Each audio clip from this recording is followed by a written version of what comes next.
The car door slammed. The engine roared, and the taillights disappeared into the blizzard. She stood alone, 8 months pregnant, 15 degrees below zero. No coat, no phone, no hope. Her husband had just driven away with his mistress, leaving her to freeze to death in the snow. But here is what billionaire Preston Harrington did not know. Here is the twist that would destroy his entire empire. The state trooper patrolling that empty road, the one who would find her minutes before she died. He was her brother, and he was about to arrest the most powerful man in the county. What happens next will shock you. If stories about justice and survival move you, hit subscribe and stay until the end. You will not regret it. The windshield wipers fought a losing battle against the blizzard as Colette Brennan Harrington sat in the passenger seat of the black Mercedes, her hands resting protectively over her swollen belly.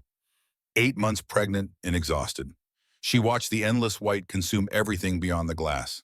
Her husband Preston gripped the steering wheel with white knuckles, his jaw set in that hard line she had learned to fear over 3 years of marriage. 20 minutes earlier, she had made a terrible mistake. She had confronted Preston about the financial discrepancies she discovered on his laptop, the shell companies funneling money to offshore accounts, the transfers that made no sense. Her training as a forensic accountant had been dormant for 3 years since Preston convinced her to quit her career. But the skills never left her. Now she understood why he had been so insistent that she abandon her profession. The Mercedes turned off the main highway onto a county road that Colette did not recognize. The snowfall intensified, reducing visibility to nearly nothing. She wanted to ask where they were going, but something in Preston's silence warned her to stay quiet. Her phone sat in her purse in the back seat, too far to reach without making her intentions obvious. They drove for another 10 minutes before Preston suddenly pulled into an abandoned gas station. The building was dark and decrepit, windows boarded up, pumps rusted. A faded sign that once read Miller's Last Stop now showed only fragments of letters. There were no other cars, no lights, no signs of life in any direction. Preston put the car in park but left the engine running. His eyes were empty, looking at her the way one might look at an obstacle that needed to be removed. "Get out of the car," Preston said without emotion. Colette felt her stomach drop. "What did you say?" "I said, get out, now." "Whoa, Preston, this is insane. It is 15 below zero. I am 8 months pregnant." He smiled then, and it was the most terrifying thing she had ever seen. "That is rather the point, Colette." The pieces fell into place with sickening clarity.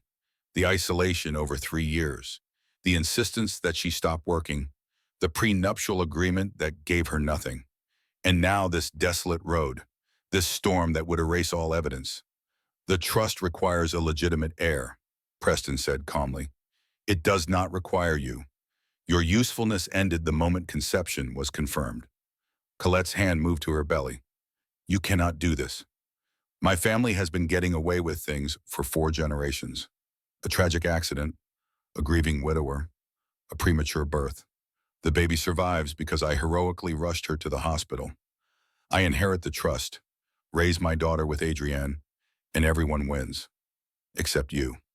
At the mention of Adrienne Voss, his CFO and mistress, Colette felt rage replace fear. Preston reached across and yanked the door handle. The wind rushed in, carrying snow that stung her exposed skin.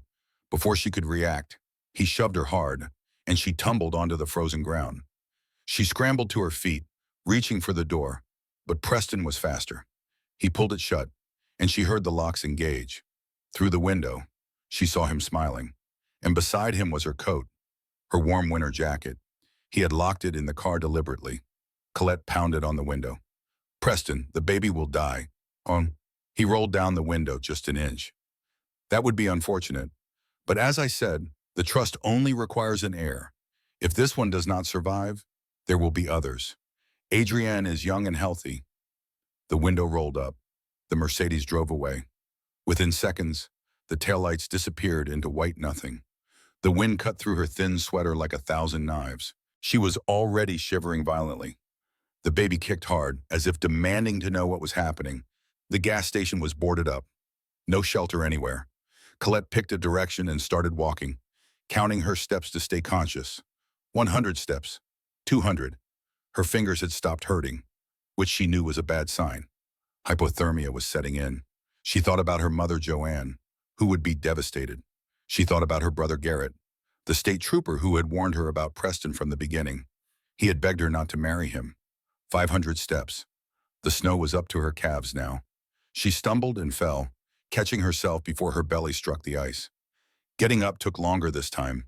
Her body wanted to stay down, wanted to let the snow cover her like a blanket. 700 steps. She could not feel her feet anymore. Her vision was blurring at the edges. She was going to die here, she realized. She and her daughter were going to freeze to death, and Preston would get away with it. She fell again, and this time she could not get up. Her legs refused to obey. She managed to roll onto her side, curling her body around her belly, trying to give her daughter whatever warmth she had left. Please, she whispered to anyone who might be listening. Not my baby. Take me if you have to, but save my baby.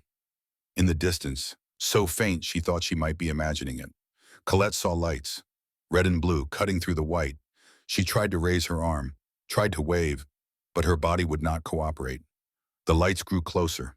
The last thing she saw before darkness took her was a figure running toward her through the snow. The last thing she heard was a voice she knew better than any other in the world. Her brother's voice, screaming her name into the storm. Garrett Brennan had been a state trooper for 12 years, but nothing had prepared him for the sight of his baby sister lying in the snow.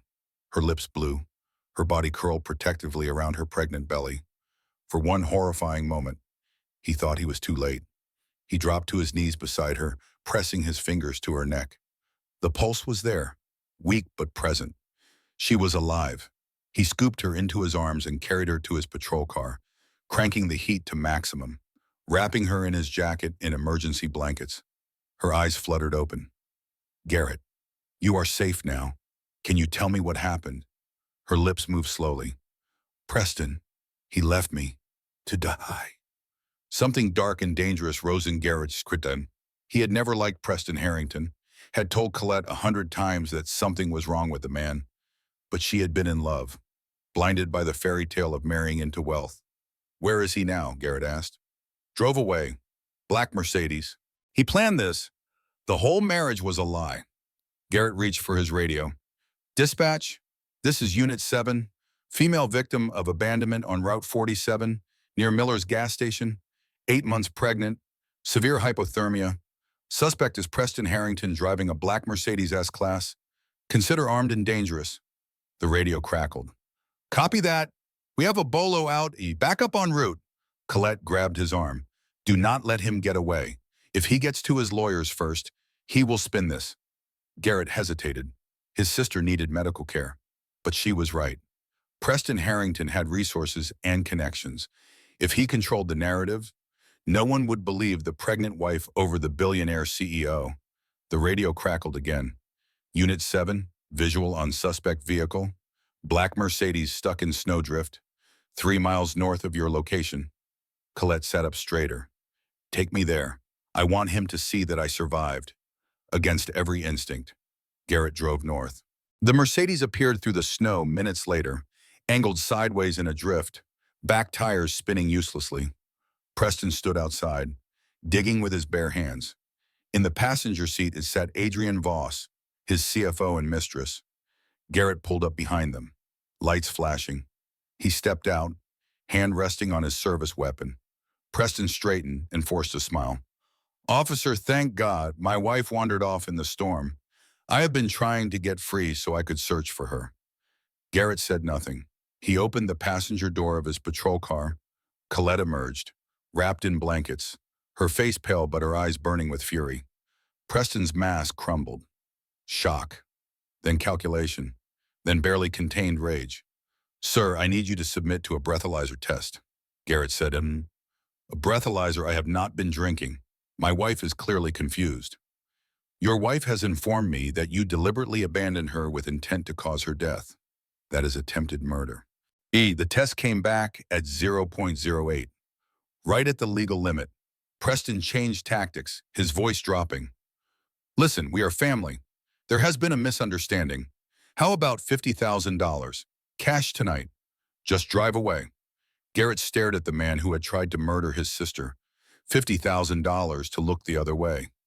He thought about his mortgage, his daughter's college fund. Then he thought about Colette freezing in the snow. Turn around, hands behind your back. Preston's face contorted. Do you know who I am? I own half this county. I will destroy your entire family. Garrett spun him around and slammed him against the Mercedes. You have the right to remain silent. I suggest you use it. Adrienne burst from the passenger door, screaming about lawsuits and police brutality. A second patrol car arrived. Deputy Martinez cuffed her and led her away.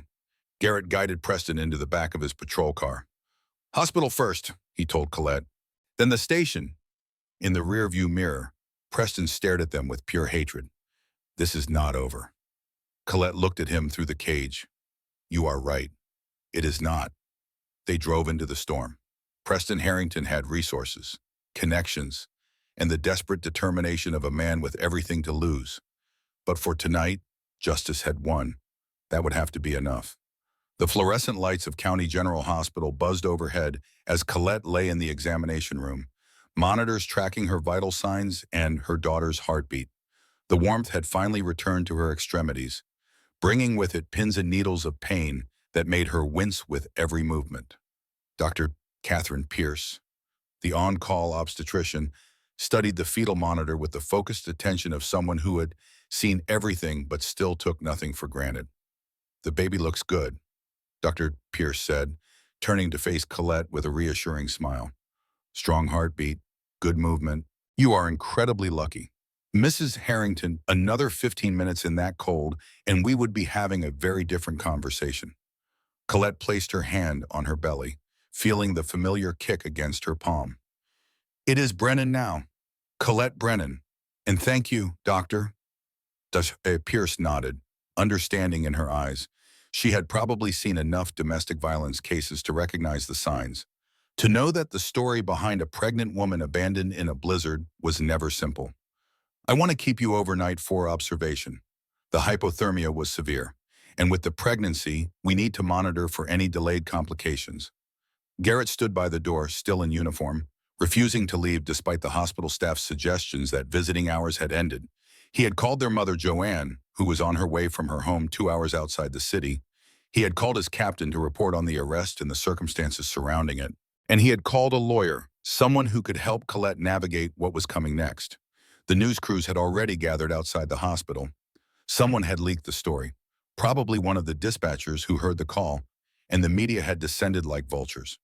Billionaire CEO arrested for abandoning pregnant wife in blizzard was already trending on social media, accompanied by stock photos of Preston at charity galas and ribbon-cutting ceremonies. Is he still in custody? Colette asked. The question that had been burning in her mind since they arrived. Garrett's jaw tightened. Bail hearing is at 8 tomorrow morning.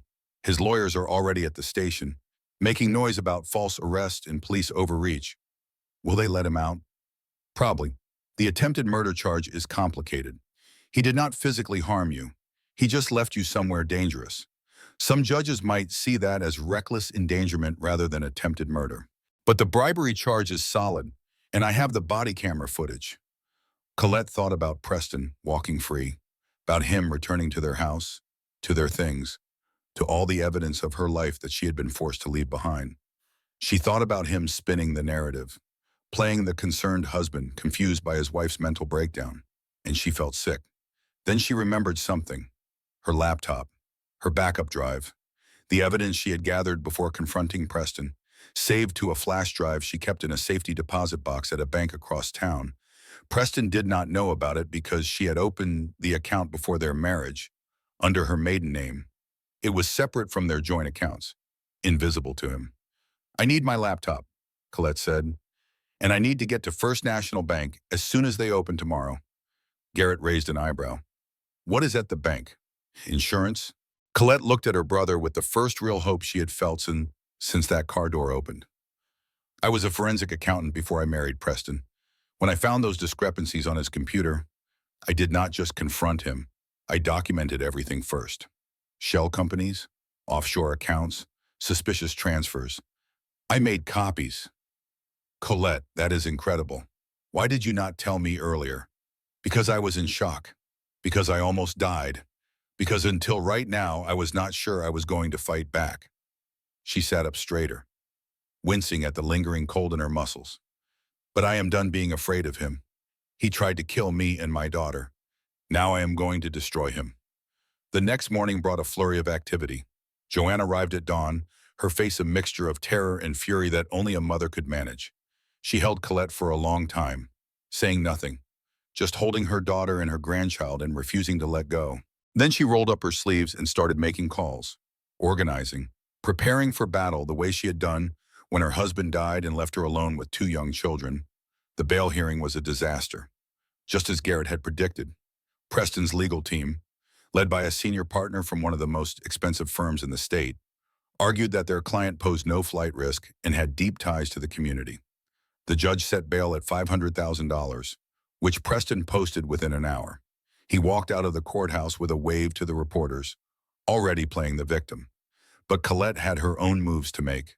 While Preston was preening for the cameras, she was at First National Bank with Theo Ashford, the divorce lawyer Garrett had recommended. Thea was in her 50s with silver hair and sharp eyes, a woman who had built her career on taking down wealthy men who thought they were untouchable. She reviewed the contents of the flash drive with barely contained excitement.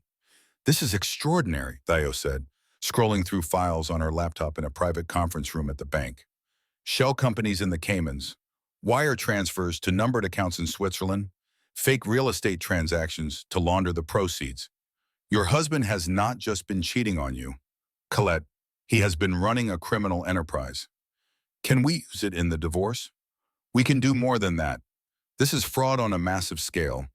We can void the prenuptial agreement on grounds of fraudulent inducement, which means you are entitled to equitable distribution of willful assets.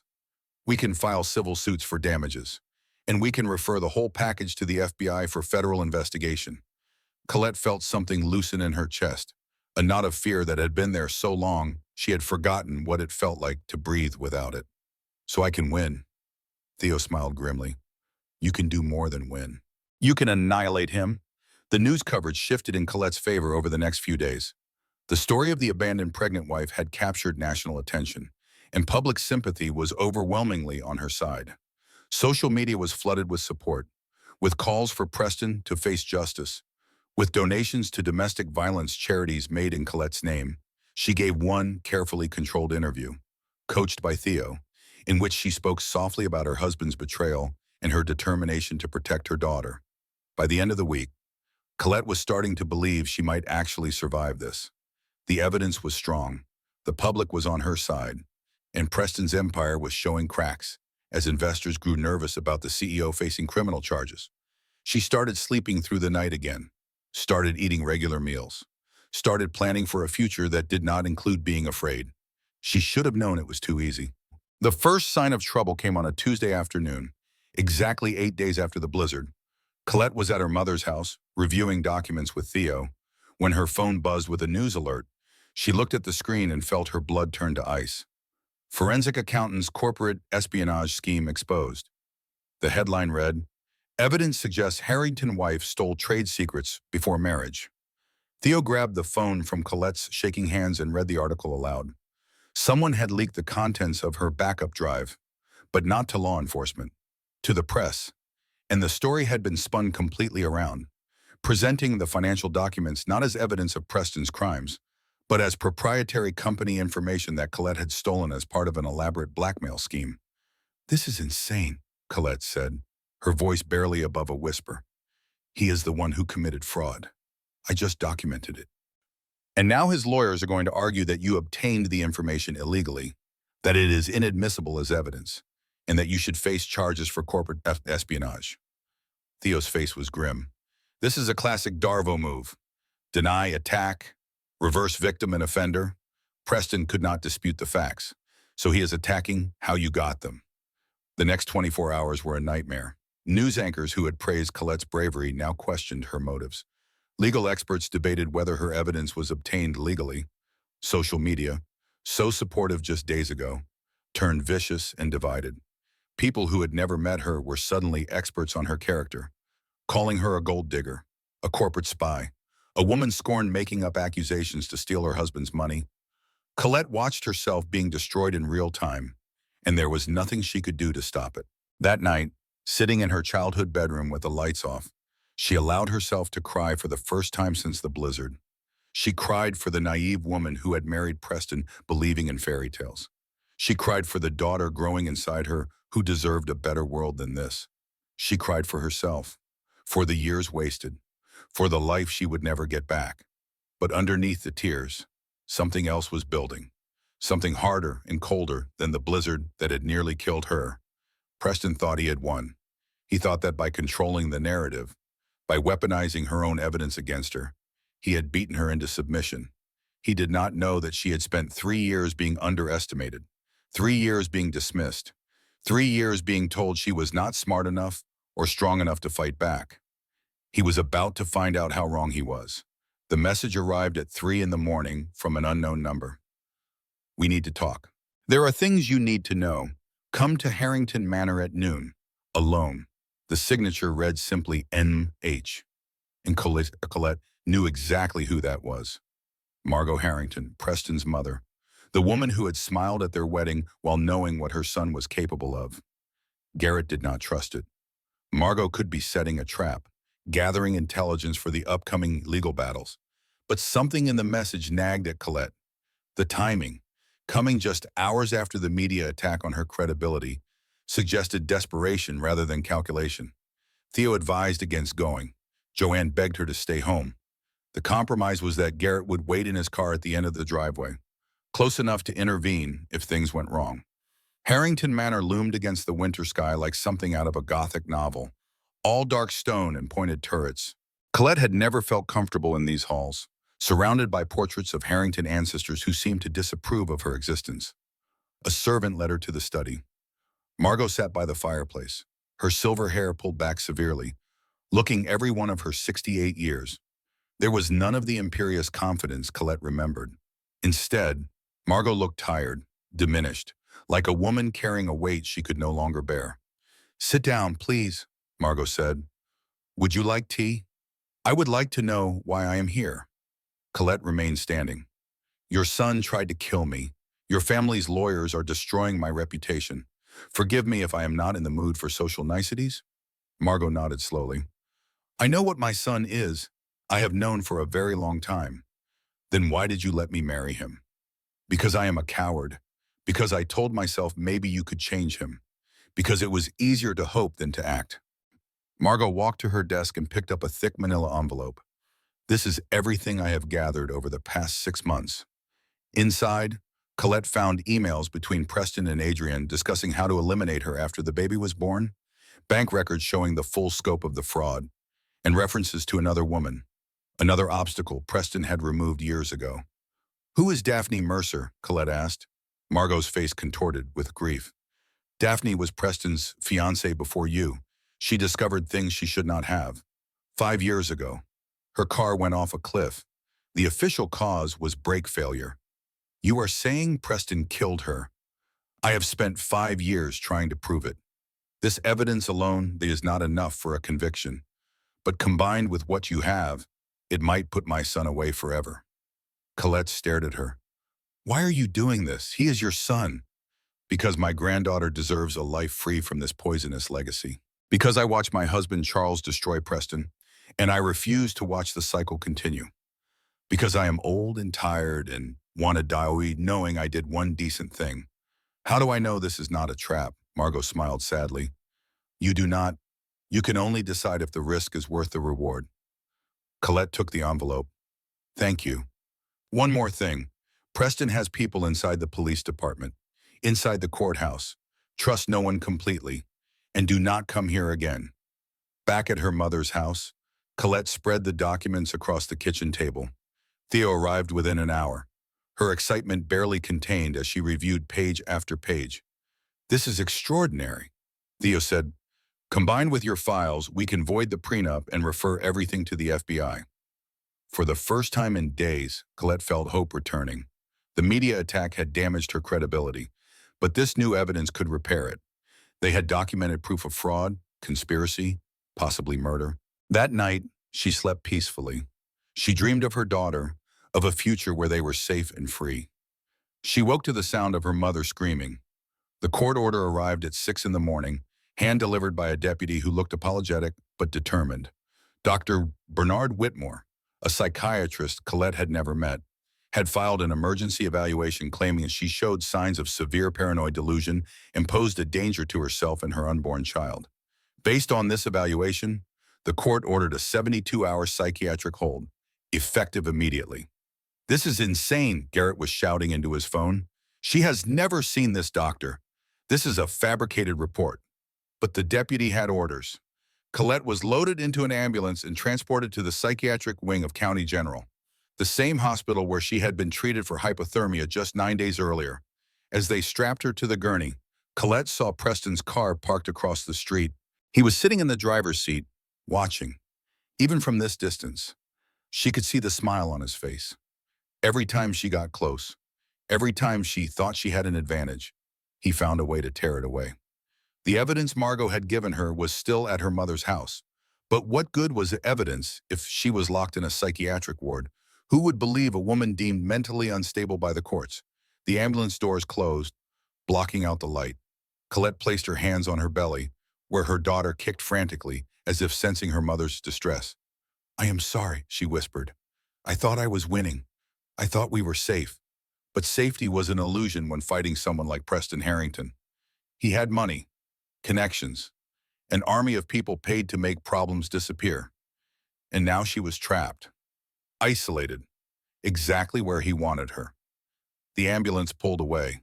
Through the small window, Colette watched the sky disappear, replaced by the gray walls of the hospital parking garage. 72 hours. 3 days locked away while Preston consolidated his victory. 3 days for him to spin the narrative, destroy her reputation, prepare his next attack. But underneath the fear, something else was building. Something harder and colder than the blizzard that had nearly killed her. Preston thought he had won. He was wrong. The psychiatric ward of County General Hospital smelled like industrial cleaner and despair. Colette sat on a narrow bed in a room designed to be inescapable. No sharp corners, no accessible windows, nothing that could be used for harm. A nurse had taken her phone, her jewelry, even the hair ties she used to keep her hair back. Everything that made her feel like herself had been stripped away, leaving only a pregnant woman in a hospital gown waiting to be evaluated by doctors who had already decided she was crazy. The first psychiatrist who examined her was a woman in her 40s named Dr. Ellen Crawford, with tired eyes and a clipboard full of questions designed to assess mental stability. Colette answered each question calmly, logically, fighting the urge to scream that this whole process was a farce orchestrated by her husband. She knew how she would sound if she started ranting about conspiracies and fabricated evidence. She knew that Preston was counting on exactly that reaction. Dr. Crawford seemed sympathetic, making notes in handwriting that Colette could not read. "I have reviewed the evaluations submitted by Dr. Whitmore," she said. "Can you tell me about your relationship with him?" "I have never met him." Colette kept her voice steady. "I have never spoken to him. I do not know what he looks like. That evaluation is a complete fabrication, probably paid for by my husband to discredit me during our divorce proceedings." "Your husband is Preston Harrington?" "Yes." "The same Preston Harrington who was recently arrested for allegedly abandoning you in a blizzard?" "Yes." Dr. Crawford made another note. "That must be very traumatic." "It is more traumatic being locked in a psychiatric ward for a crime I did not commit while my attempted murderer walks free." The examination continued for another hour, probing Colette's emotional state, her thought patterns, her perceptions of reality. She knew she was being tested for paranoid delusions, for signs that her accusations against Preston were products of a disturbed mind rather than documented facts. She answered every question with precision, forcing herself to remain calm even when the questions became insulting. When it was over, Dr. Crawford closed her clipboard and looked at Colette with something approaching respect. "Between us, Mrs. Brennan, I do not see any signs of the conditions described in Dr. Whitmore's report. You are lucid, coherent, and your account of events is consistent with external evidence. But I am not the only doctor who will evaluate you during your hold, and the legal process requires us to complete the full 72 hours. So I am stuck here for 3 days regardless. I am afraid so. I will note my observations in your file, but the final determination will be made by a panel of 3 physicians at the end of the hold period." Colette spent the next 2 days in a fog of institutional routine. meals at specific times, medication rounds that did not apply to her, group therapy sessions with actual patients experiencing genuine mental health crises. She learned to keep her head down, to speak only when spoken to avoid drawing attention that might be twisted into evidence of instability. Her mother was allowed to visit for 30 minutes each afternoon. Joanne brought updates from the outside world, most of them bad. The media had gotten wind of the psychiatric hold and was having a field day. Talking heads debated whether Colette's accusations against Preston were symptoms of pregnancy-induced psychosis. Legal experts questioned whether her testimony could be trusted if she was mentally unstable. Preston appeared on a morning show, somber and concerned, expressing his deep worry for his wife's well-being and his hope that she would get the help she needed. On the second day, Garrett managed to get a message through the hospital's systems. He was working the investigation from the outside, trying to find the real Dr. Bernard Whitmore and determine how his identity had been stolen. He had contacted the medical board, had traced the submission of the fake evaluation through a web of shell companies that led back to one of Preston's attorneys. But bureaucratic processes took time, and time was something Colette did not have. The real breakthrough came on the morning of the third day. A doctor Colette did not recognize walked into her room, an older man with a distinguished gray beard and an air of barely controlled fury. He introduced himself as Dr. Robert Matthews and explained that he was the actual Bernard Whitmore's colleague at the State Medical Association. Someone used my friend's credentials to file a fraudulent psychiatric evaluation, Dr. Matthews said. Bernard is 73 years old and has been retired for 5 years. He has never treated you, has never even met you. This is identity theft combined with medical fraud, and I intend to see whoever is responsible face criminal charges. Can you get me out of here? Colette felt hope rising despite her attempts to stay calm. I can expedite the evaluation process and ensure that the panel reviewing your case understands the context of how you ended up here. The hold expires in 6 hours regardless, but I want your record to show that you were the victim of a deliberate attack on your freedom and your reputation. True to his word, Dr. Matthews presented evidence to the evaluation panel that afternoon. He brought documentation showing that the real Dr. Whitmore was in Florida with his grandchildren when the evaluation was supposedly conducted. He brought statements from colleagues attesting to the fraudulent use of his credentials. And he brought his own professional assessment of Colette, describing her as a mentally healthy woman under extraordinary stress from domestic abuse and persecution. The panel ruled in Colette's favor. The hold was terminated. The evaluation was expunged from her record, and a formal complaint was filed with the medical board against whoever had orchestrated the fraud. Colette walked out of the psychiatric wing into the late afternoon sun, breathing air that did not smell like industrial cleaner for the first time in 3 days. Garrett was waiting by the exit, and his face told her that more bad news was coming. They suspended me, he said without preamble.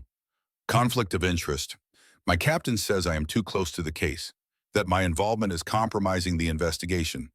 Colette felt the ground shift beneath her feet. Preston got to your department. Maybe, or maybe they are just following protocol.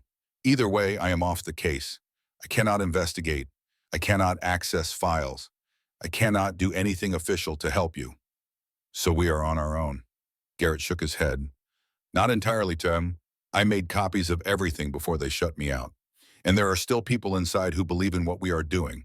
People who will pass information when they can. We just have to be more careful now. They walked to his car in silence, both lost in thought. 3 days in a psychiatric ward. Garrett suspended. The media turned against her. Preston still free and still scheming. Every advantage Colette thought she had was being systematically destroyed, and she did not know how much more she could take. But as she slid into the passenger seat, her daughter kicked hard against her ribs, a reminder that she was not just fighting for herself, she was fighting for hope, for the life she wanted to give her child, for a future free from the shadow of Preston Harrington. What is our next move? She asked. Garrett started the car. I got a message while you were inside. Someone wants to meet you. Someone who has been investigating Preston for years, who has evidence that could connect him to a murder. Who? Her name is Lillian Mercer. Garrett pulled out of the parking lot, heading toward an address on the outskirts of town. And her sister was engaged to Preston before she died in a very convenient car accident 5 years ago. Lillian Mercer lived in a small house on the edge of town, the kind of place that looked abandoned, until you noticed the security cameras hidden in the eaves and the reinforced locks on the doors. She answered Colette's knock with a pistol in her hand and suspicion in her eyes, relaxing only slightly when she confirmed that Colette had come alone except for Garrett, who waited in the car as agreed. The interior of the house was a shrine to obsession. Walls covered in photos, documents, newspaper clippings, all connected by colored string and patterns that looked chaotic but clearly meant something to Lillian. At the center of one wall was a large photograph of a young woman with auburn hair and a bright smile, and beneath it a simple label, Daphne Mercer, 1885-2018, murdered. My sister was engaged to Preston Harrington for 2 years, Lillian said, gesturing for Colette to sit. She was an accountant, like you, smart, curious, always asking questions. Preston loved that about her at first. Then he started to hate it. Colette looked at the photograph of Daphne, seeing echoes of her own story in the woman's frozen smile. What did she find? The same thing you found. Shell companies, hidden accounts, money moving through channels that made no legitimate sense. She confronted him about it, thought she could convince him to come clean, maybe even believed he would change for her. Lillian's voice was bitter. 1 week later, her car went off a cliff on Mountain Road. The official report said brake failure. No one investigated further because the Harringtons donated $500,000 to the sheriff's department the month before. Margot told me about Daphne. She gave me documents suggesting Preston was involved. Margot, Lillian said the name like a curse. That woman watched her son become a monster and did nothing for 40 years. Whatever she is offering you, be careful. Harringtons do not help people out of the goodness of their hearts. Colette nodded slowly. I understand, but I need allies. And right now, I do not have many choices. What can you tell me that Margot's documents did not include? Lillian walked to a filing cabinet in the corner and pulled out a thick folder. I have spent 5 years investigating my sister's death. I found the mechanic who serviced her car the day before the accident.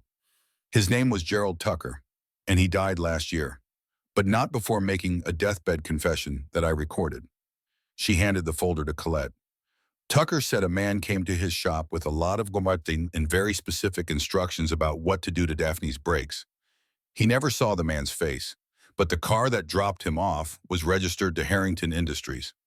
That is not enough to prove Preston did it himself. No, but it establishes that someone at Harrington Industries paid for my sister's murder.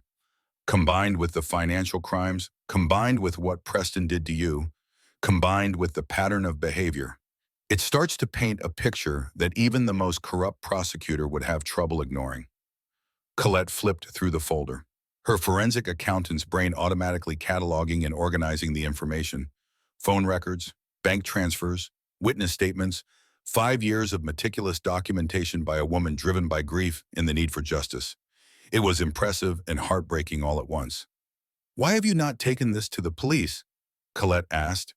Lillian laughed bitterly. I did. 3 years ago, the detective I spoke to promised to look into it. 1 week later, he was dead. Heart attack, they said, even though he was 42 years old and ran marathons. After that, I learned to be more careful about who I trusted. You are trusting me. Because you survived. Lillian met her eyes. I have watched Preston go through 3 women in the last decade. His first wife divorced him quietly with a hefty settlement and a non-disclosure agreement. Daphne died before she could become a threat. You were supposed to die in that blizzard. But you did not. That makes you different. That makes you dangerous to him. I do not feel dangerous. I feel like I am barely keeping my head above water. That is exactly how he wants you to feel. Lillian leaned forward. Preston's power comes from making people feel helpless, isolated, like fighting back is pointless. But you have something he does not expect. You have people willing to stand with you. Your brother, your mother, me, maybe even his own mother if her conscience is finally catching up to her. He is used to fighting lone women with no support systems. He has never faced a coalition. Colette thought about that word, coalition. It was not how she had been thinking about her situation, not how she had been approaching the fight. She had been reacting to Preston's moves, scrambling to defend herself against each new attack. But what if she went on offense? What if she stopped waiting for him to strike and started building something he could not tear down? I have an idea, Colette said slowly. But it is risky, and I need your help. Name it. Preston's ego is his weakness. He cannot stand being outsmarted, especially by women he considers inferior. If I can make him believe he has won, that I am broken and ready to surrender, he might let his guard down enough to say something incriminating. You want to wear a wire. I want to do more than that. I want to make him confess to everything. Daphne, the blizzard, all of it, on camera. And I want you to be the one recording it from somewhere his security cannot detect. Lillian was quiet for a long moment, her eyes searching Colette's face for signs of doubt or hesitation. Whatever she saw there seemed to satisfy her, because a slow smile spread across her features. I have a directional microphone that can pick up conversations through glass from 200 feet away. I have a video camera with a telephoto lens that can capture facial expressions in detail. And I have spent 5 years learning how Preston's security systems work, where the gaps are, how to get close without being detected. Then we have a chance. They spent the next 3 hours planning, mapping out Preston's likely movements, identifying the best location for a confrontation, rehearsing what Colette would say to trigger his ego without tipping him off. Garrett joined them eventually, reluctantly accepting that his suspension meant he could not participate officially, but could still provide tactical support. By midnight, they had a plan. Colette would go to Harrington Industries headquarters the next morning and request a meeting with Preston to discuss surrender terms. She would wear a wire that they expected his security to find, a decoy to make him feel safe. The real recording would come from Lillian, positioned in a building across the street with clear sight lines to Preston's office. It was dangerous. It was possibly illegal, and it was their best chance at bringing Preston down. As Colette prepared to leave, Lillian stopped her at the door.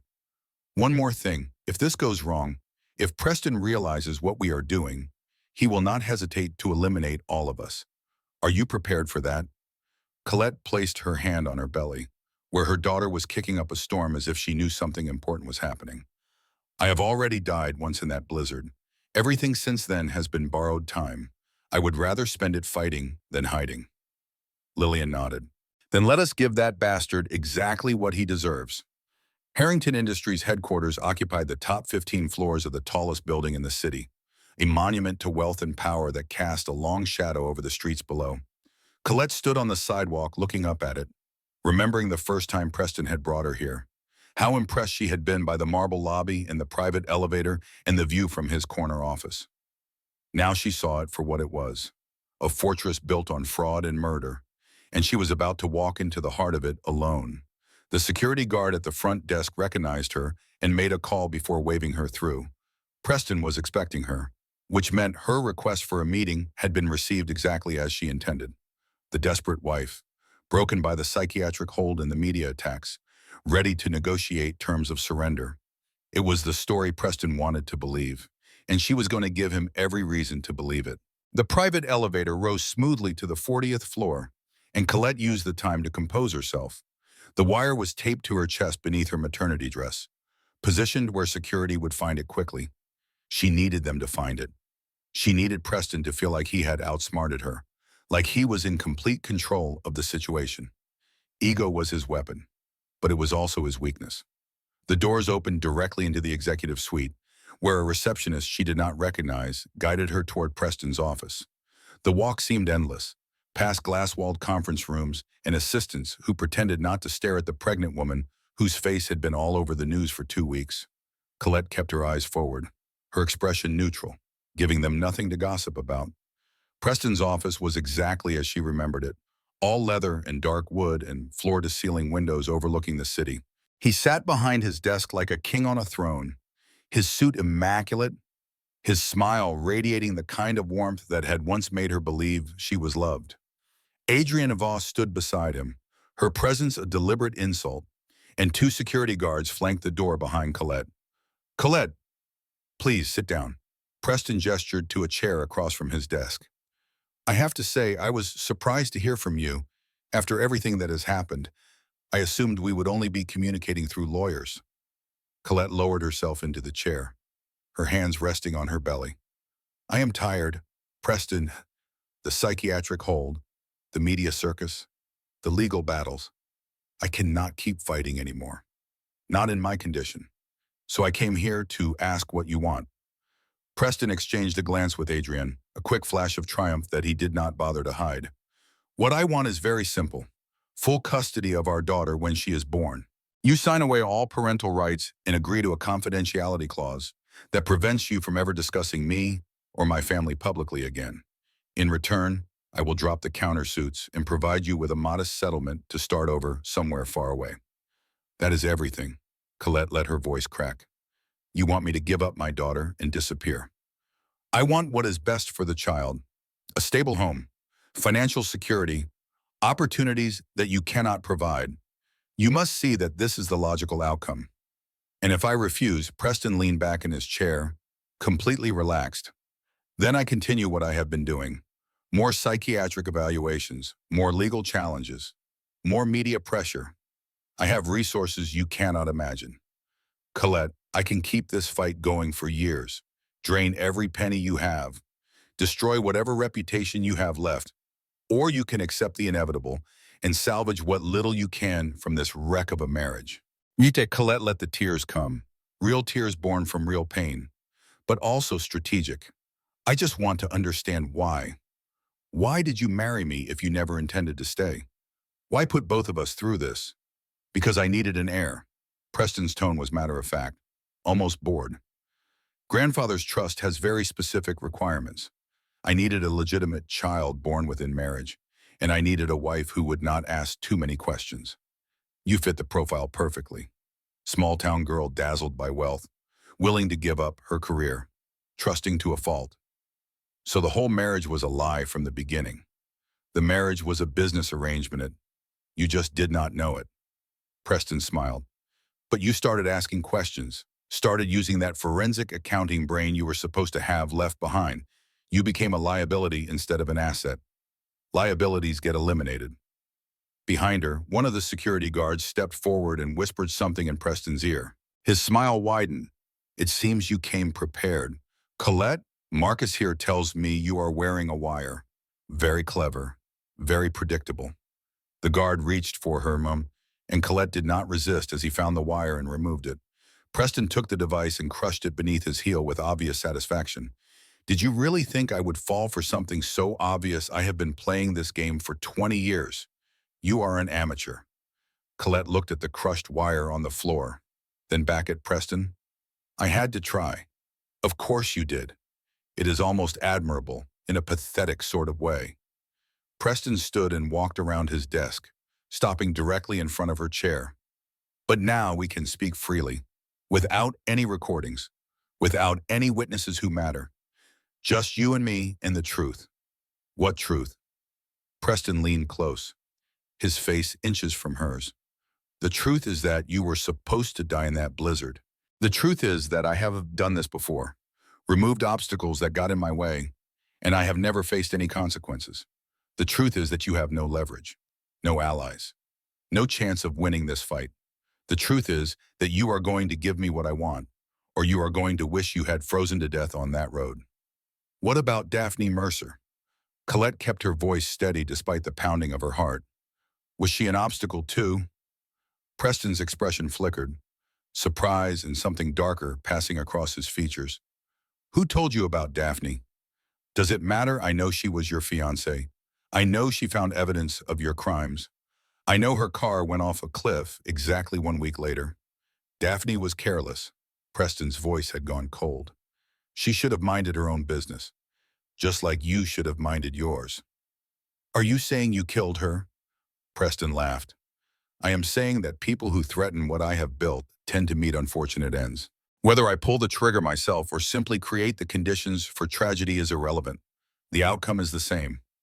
Across the street, in a vacant office with a clear line of sight to Preston's windows, Lillian Mercer pressed the record button on her camera. The directional microphone was picking up every word, capturing every expression on Preston's face as he confessed to the murder of her sister. 5 years of investigation, 5 years of grief and rage, and now she finally had what she needed. Back in Preston's office, Colette felt her water break. The pain came sudden and sharp, doubling her over in the chair. Preston stepped back in disgust as fluid soaked the leather beneath her. The timing was terrible, weeks early, but the baby had apparently decided that this moment, this confrontation, was when she wanted to enter the world. "Get her out of here," Preston snapped at his security guards. "Call an ambulance. I do not want this circus anywhere near my building." The guards half-carried Colette toward the elevator, her contractions coming faster than they should have for early labor. In the lobby, she heard sirens approaching, saw the flash of lights through the glass doors. Someone had already called for help, probably the receptionist who had watched her double over on the security camera. As the paramedics loaded her onto a stretcher, Colette caught a glimpse of Lillian slipping out of the building across the street, a bag over her shoulder that contained everything they needed. The wire had been a decoy. The real trap had worked perfectly. Now she just had to survive childbirth. County General Hospital's maternity ward was controlled chaos as Colette arrived, her contractions now 2 minutes apart and intensifying with each one. Dr. Catherine Pierce met her at the entrance, her face tight with concern as she reviewed the vitals the paramedics had collected during transport. "You are dilated to 7 centimeters already," Pierce said as they wheeled Colette toward a delivery room. "This baby is coming fast. We need to prep for delivery immediately." Garrett burst through the emergency entrance minutes later, still in civilian clothes from his suspension, his face pale with fear. He had been monitoring the situation from a coffee shop down the street and had raced to the hospital the moment he heard the ambulance call on the scanner. He grabbed Coletta's hand as they moved through the corridor, his grip warm and solid and exactly what she needed. "Is the baby okay?" he asked. "We will know soon." Colette gritted her teeth through another contraction. "Did Lillian get out?" "She is safe. She is on her way here with the footage." "Good. Then we can finally end this." The delivery room was bright and sterile, filled with equipment that Colette recognized from her prenatal appointments. Dr. Pierce positioned her on the bed while nurses attached monitors and prepared for what was clearly going to be a rapid birth. The baby's heartbeat filled the room, strong and steady, a reassuring rhythm beneath the controlled urgency of the medical team. Joanne arrived 20 minutes into active labor, her face streaked with tears she was not bothering to hide. She took up position on Colette's other side, holding her hand, coaching her through breathing exercises they had practiced during pregnancy but never expected to use this soon. The three of them formed a circle of support around the bed, a family forged by crisis and held together by love. An hour into labor, everything changed. The doors to the maternity ward burst open and Preston Harrington strode through, flanked by 2 lawyers and waving a piece of paper. "I have a court order," he announced to anyone who would listen. "Emergency custody based on the mother's documented mental instability. I am here to take possession of my child the moment she is born." Dr. Pierce stepped into his path. "Sir, you cannot be in here. This is a medical area and the patient has a restraining order against you." "The restraining order does not apply to custody matters." Preston's lawyer, a thin man with sharp eyes, stepped forward. "Judge Richard Blackwell signed this order an hour ago. It supersedes any previous court actions regarding Mr. Harrington's proximity to his wife." Garrett moved to block Preston's advance, positioning himself between the CEO and the delivery room door. "I do not care what paper you are waving. You are not getting near my sister or her child. You are not even a cop right now." Preston's smile was predatory. "You are just a suspended officer with no authority and a history of bias against me. Step aside or I will have you arrested for obstruction." The standoff might have continued indefinitely if not for the arrival of 2 FBI agents who walked into the maternity ward with the calm authority of people who knew exactly what they were doing. Agent Morrison, a woman in her 50s with gray hair and no-nonsense demeanor, held up her badge. "Preston Harrington, you are under arrest for wire fraud, money laundering, conspiracy to commit murder, and murder in the 2nd degree." She nodded to her partner, who moved forward with handcuffs. "That custody order is worthless. Judge Blackwell has been suspended pending investigation into judicial corruption, and your lawyers are going to be very busy explaining how they obtained it." Preston's face went through a remarkable transformation, from confident to confused to furious in the span of seconds. "This is impossible. On what evidence?" "Video and audio recordings obtained this morning showing you confessing to the murder of Daphne Mercer and the attempted murder of your wife." Earded Morrison allowed herself a small smile. Your office has very nice windows. Mr. Harrington, excellent visibility from the buildings across the street. The handcuffs clicked shut around Preston's wrists. His lawyers were already making calls, demanding explanations, threatening lawsuits. But the FBI agents were unmoved. Professionals who had built their careers on taking down men who thought they were untouchable. They led Preston away without ceremony, his designer suit looking decidedly less impressive as he was marched through the hospital corridors. In the delivery room, Colette barely registered the commotion. Her world had narrowed to the overwhelming pressure of her daughter demanding to be born, to the voices of Dr. Pierce and the nurses guiding her through each push, to the hands of her mother and brother holding her steady. One final push, one moment of searing pain, and then a creaky, high and strong and absolutely perfect. It is a girl, Dr. Pierce announced, lifting the squalling infant for Colette to see. A beautiful, healthy girl. They placed her daughter on her chest, warm and wet and wriggling, and Colette felt everything else fall away. The fear, the anger, the exhaustion of weeks of fighting. None of it mattered anymore. All that mattered was this tiny person in her arms, this life she had nearly died to protect, this future she had finally won the right to build. Hello, Hope, Colette whispered, the name she had chosen months ago feeling exactly right. I have been waiting for you for such a long time. Garrett was crying openly, not even trying to hide it. Joanne was sobbing and laughing at the same time, reaching out to touch her granddaughter's tiny fingers. The delivery room staff was smiling, moved, despite their professional distance, by the knowledge of what this birth represented, a victory against impossible odds. Outside the room, Lillian Mercer sat in a waiting area chair, her camera bag at her feet.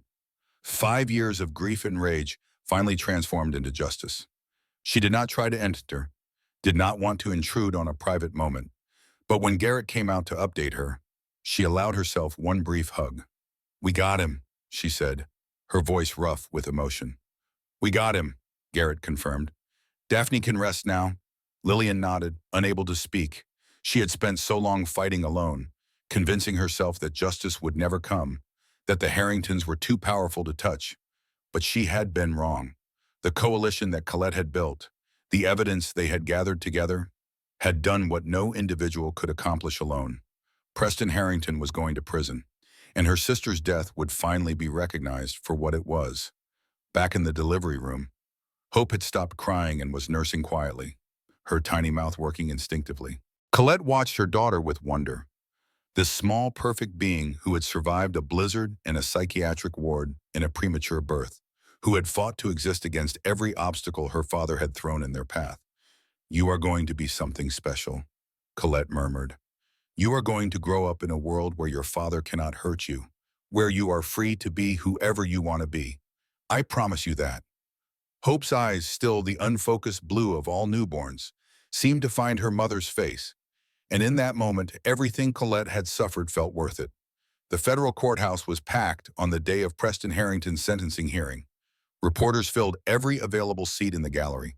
Cameras waited outside to capture the moment. And social media buzzed with speculation about what would happen. It had been 6 months since his arrest. 6 months of pretrial motions and evidence, discovery, and legal maneuvering. And now the end was finally in sight. Colette sat in the front row of the gallery, Hope sleeping peacefully in a carrier beside her. The baby was 6 months old now, healthy and thriving, completely unaware of the drama unfolding around her. Joanne sat on one side, Garrett on the other, their presence a reminder that Colette was not facing this alone, had never been alone despite everything Preston had done to isolate her. The prosecution had built an overwhelming case. Renata Sawyer, the former accountant who had contacted Colette during the investigation, testified about 15 years of financial fraud. Bank records and wire transfers documented the scope of the money laundering. The video and audio from Lillian's recording captured Preston confessing to Daphne's murder, in his own words, on camera, with no ambiguity. But the most devastating testimony came from an unexpected source.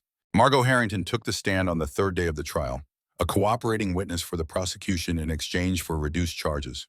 She looked smaller than Colette remembered, diminished by the weight of what she was about to do. But her voice was steady as she described the crimes her son had committed and the ones she had helped cover up. I enabled him, Margot said. her eyes never leaving Preston's face. For 40 years, I made excuses, looked the other way, told myself that protecting my family was more important than protecting his victims. I was wrong. I was complicit. And I am here to ensure that cycle ends with my generation. Preston watched his mother's testimony with an expression of pure hatred. His lawyers had tried to discredit her, to portray her as a vengeful ex-matriarch trying to settle scores. But the evidence she provided was too detailed, too consistent with what the prosecution had already established. By the time she stepped down from the stand, the defense's strategy was in ruins. Colette's own testimony was clinical, precise, the account of a forensic accountant laying out facts rather than a victim seeking sympathy. She described finding the financial discrepancies, confronting Preston, being abandoned in the blizzard. She produced documents, emails, records that she had gathered during her investigation. She did not cry, did not raise her voice, did not give Preston's lawyers anything they could use to portray her as emotional or unstable. The defense tried their best. They attacked Colette's credibility, questioned her motives, suggested that she had orchestrated the entire situation to steal her husband's money. They painted Preston as a troubled man from a difficult family, someone who needed treatment rather than punishment. They brought character witnesses who testified to his generosity, his philanthropy, his contributions to the community. None of it mattered. The evidence was too strong, the victims too numerous, the pattern too clear. The jury deliberated for 4 hours before returning with their verdict. Guilty on all counts, 16 felonies including wire fraud, money laundering, conspiracy to commit murder, and murder in the second degree for Daphne Mercer's death.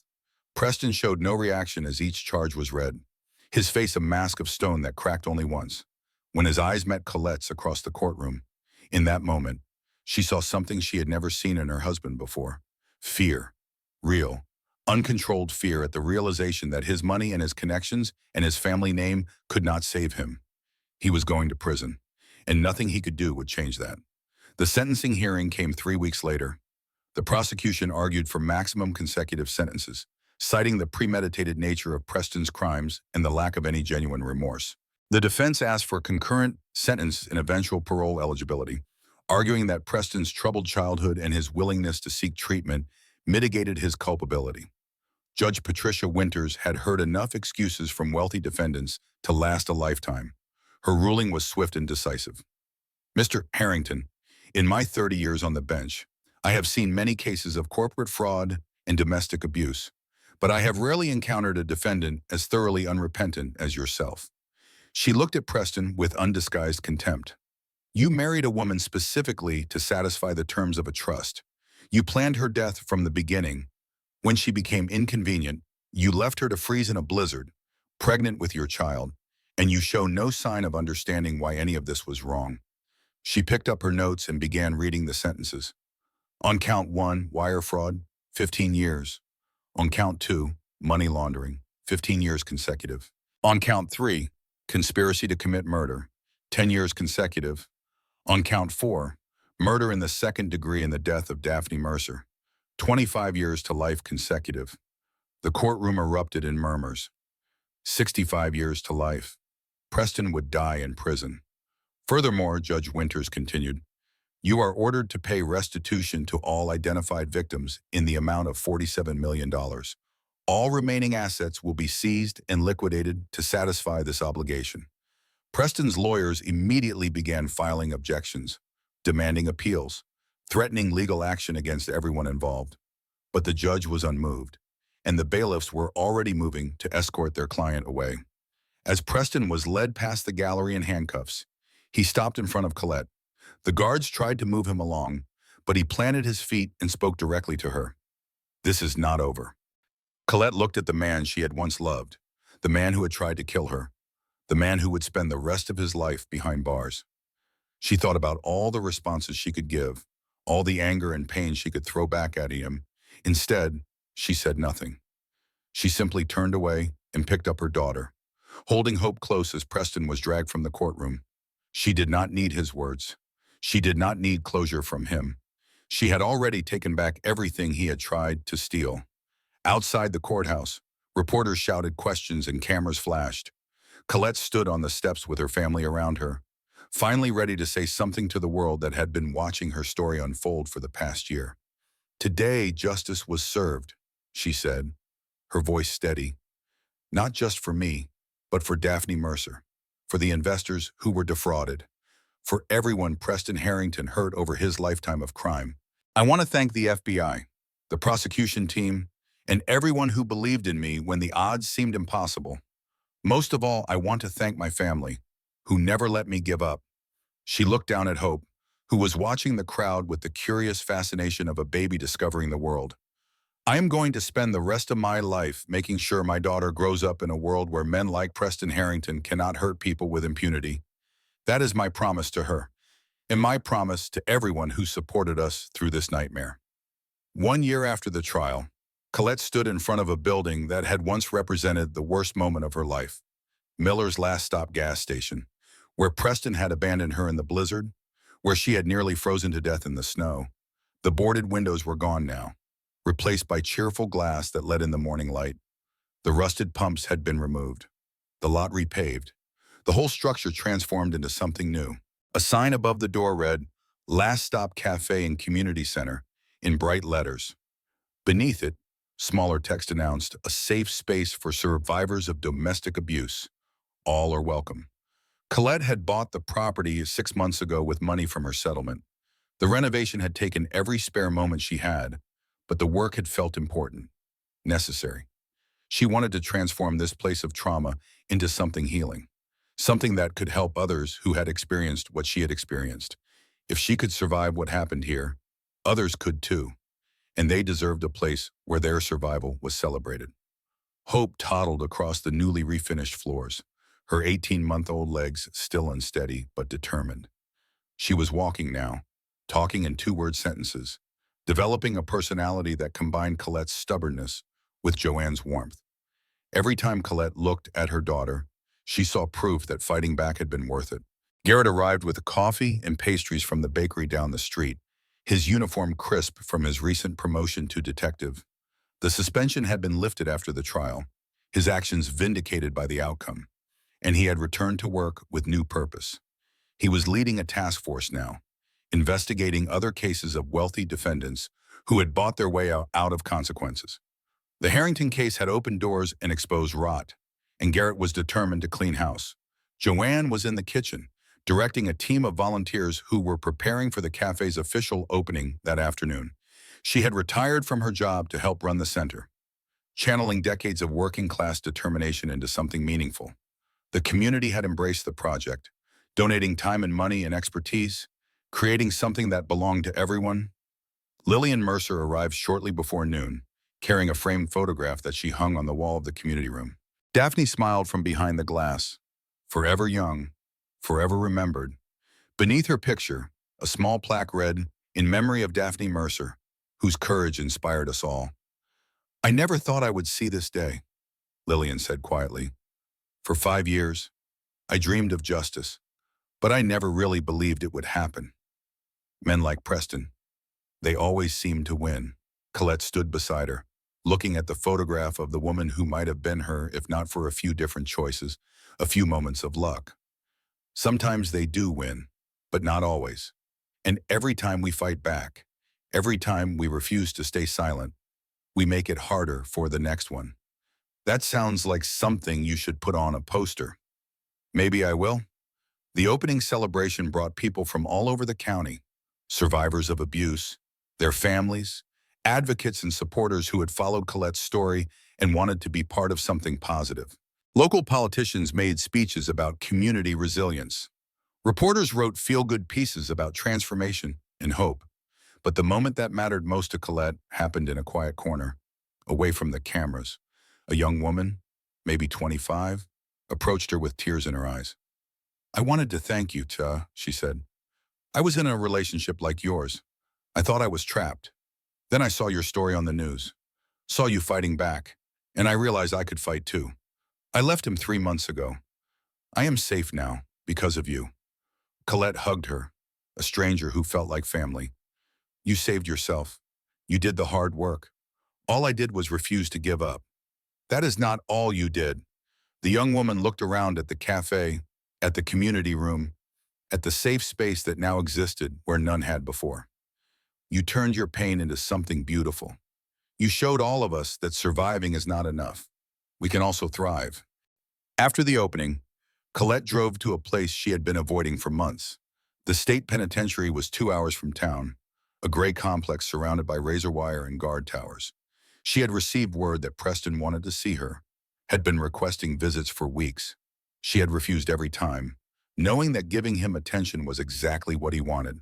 But today felt different. Today, with the cafe opening behind her and her daughter safe at home with Joanne, she wanted to face him one last time.